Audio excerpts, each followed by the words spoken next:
Oi, pessoal, tudo bem? Hoje a nossa aula vai ser sobre sedimentação.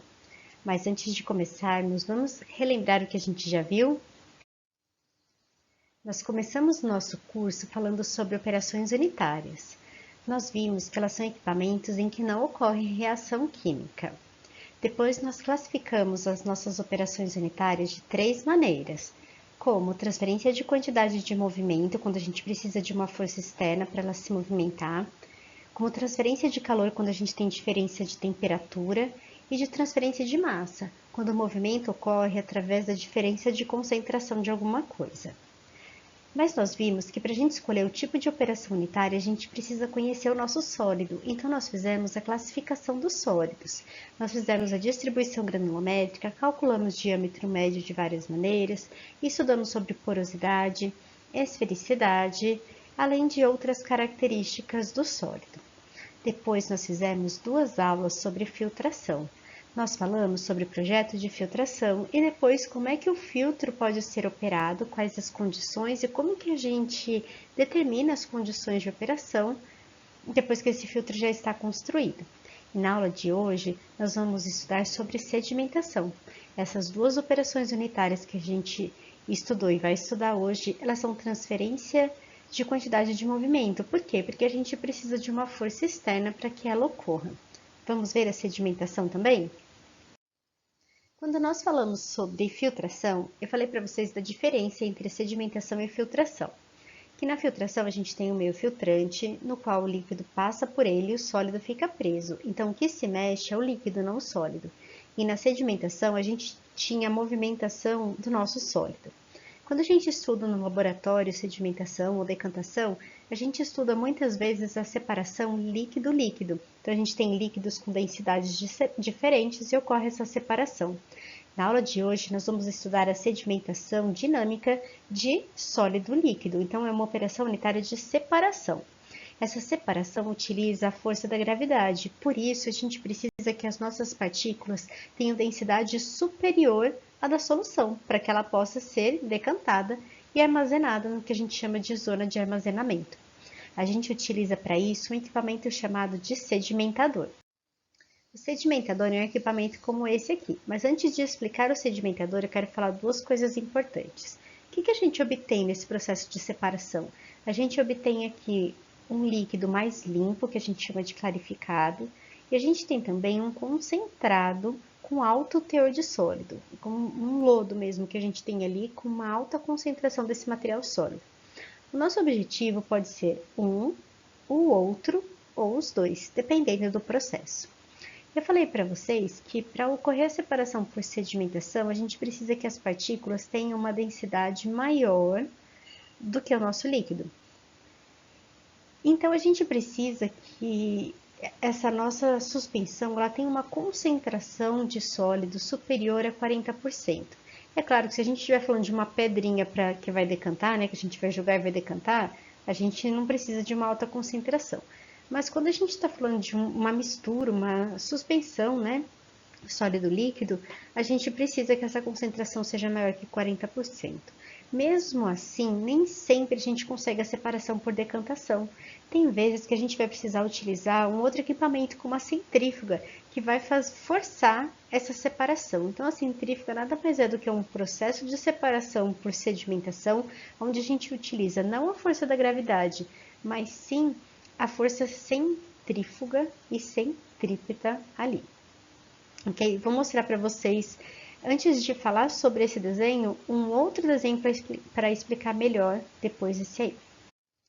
Vou explicar para vocês melhor esse processo de sedimentação nessa figura. O nosso sedimentador, ele pode ser contínuo, como ele pode ser batelado. Contínuo, quando ele ocorre continuamente, e batelada, quando ele ocorre por partes, como aquele que a gente faz no laboratório, que coloca no decantador e espera promover essa separação. No sedimentador que a gente tem de maneira contínua, nós teremos três zonas ali. A primeira é a zona de entrada, onde a gente vai receber a lama, que é o nome também dado à suspensão, que é a mistura de água com esse material sólido que a gente vai promover a separação. Nessa zona de entrada, a gente não tem uma condição adequada para ocorrer a sedimentação. Por quê? Porque ele tem turbulência. porque está entrando. Mas é importante que essa entrada promova uma homogeneidade na distribuição dessa lama. E aí ela vai passar para a parte de zona de sedimentação, que é onde a gente tem condições hidráulicas propícias para isso, como por exemplo, um regime ou laminar ou um regime onde não ocorra a movimentação da água ali. Que você imagina, você tem lá o seu suco de caju ou o seu suco de maracujá, aí você mexe ele, vai ter uma suspensão. Então a gente causou turbulência ali. O nosso objetivo não é misturar, o nosso objetivo é que promova a separação. Então, na hora que a gente para de mexer, o que acontece? Começa a fazer a separação. O suco para o lado e a água para o outro. E é isso que vai ocorrer nessa zona de sedimentação. O material sólido vai descer, porque ele é mais denso, e o líquido vai ficar aqui em cima e vai sair aqui na zona de saída. O material sólido, que a gente chama de lodo, ele é recolhido através do processo de inclinação aqui, né? Vocês veem que o fundo ele não é reto, e dessas pás que vão ajudar a raspar esse lodo e recolher ele aqui embaixo. Acho que eu falei tudo que eu queria para vocês. O que a gente vai retirar aqui é a água mais limpa, né? Não necessariamente totalmente limpa, que é um processo para a gente promover o início da separação dele. Agora fica mais fácil eu mostrar para vocês aqui nesse desenho o que ocorre no processo de sedimentação. Então, aqui a gente tem a entrada da água, tá vendo? A gente vai promover uma homogeneidade e aqui a gente vai ter a decantação do material sólido que vai formar o lodo. Aqui são as nossas pás que vão ajudar a fazer a remoção dele e aqui em cima a gente vai ter a água clarificada, onde ela é recuperada. Esse daqui, olha, é um decantador real, né, um sedimentador real. Então, vocês veem aqui, onde ele tem o processo da sedimentação, a nossa zona de sedimentação, onde a gente tem aqui uma condição hidráulica propícia, a gente não vê movimentação aqui, e a água sendo coletada aqui desse lado, tá vendo a água mais limpa? É assim que ocorre um processo de sedimentação. Tem lagoas de sedimentação que tem em muitas indústrias, também é o mesmo princípio, mas eu não sei se vocês já repararam, nas lagoas, quando ocorre a colocação, né, da lama, aquela matéria inicial, ela ocorre esguichada, né? Para quê? Para que a gente não tenha turbulência e ela fique totalmente distribuída na lagoa. Então, a gente tem uma condição hidrodinâmica propícia ali. Nesse pedacinho aqui, ele também vai ter as zonas, né, de separação, um decantador um pouquinho diferente, mas usualmente ocorre dessa maneira aqui, através da lagoa, eles são redondos dessa maneira. A aplicação dele vai ocorrer para vários processos, mas a sedimentação, ela normalmente é um tratamento inicial. Então, a gente vai retirar aquela quantidade de sólido maior, com sólidos com uma alta concentração, a gente pode colocar algum tipo de produto para promover a floculação dele, ele cair. Então, ali a gente vai tirar o grosso, para daí passar para um outro processo, para que a gente tenha outro tipo de separação.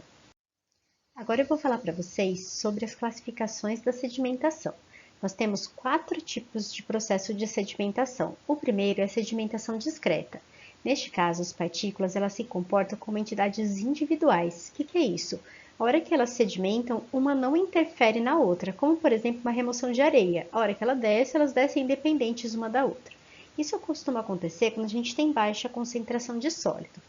Um outro tipo é a sedimentação floculenta. Nesse caso, são colocados materiais para que essas partículas se aglomerem, aumentam de tamanho e aí sim consiga ver a sedimentação delas. Tá? Neste caso, elas conseguem atingir uma velocidade superior do que quando elas estão sozinhas. É utilizado isso quando a gente tem tanques de limpeza de água, por exemplo, no tratamento de água. Nós temos também a sedimentação zonal. Neste caso, as partículas, elas sedimentam juntas, como se fosse uma massa única, e elas vão formando zonas. Nós vamos estudar ela melhor, porque a gente vai ver esse processo como ocorre. Existe também a sedimentação por compressão. Como que ela ocorre? A gente tem uma quantidade de partículas tão grande, né, uma estrutura tão bem formada, que a separação ocorre pelo próprio peso, o que ocorre ali, a influência uma da outra, lá no fundo, quando a gente tem alta concentração de sólido. Normalmente, esses processos, né, essas classificações da sedimentação, elas ocorrem simultâneo. É muito difícil ocorrer uma separada da outra, tá bom? A gente vai estudar agora 2 deles, que é a discreta e a zonal, mas eu vou gravar um outro vídeo para não ficar muito grande.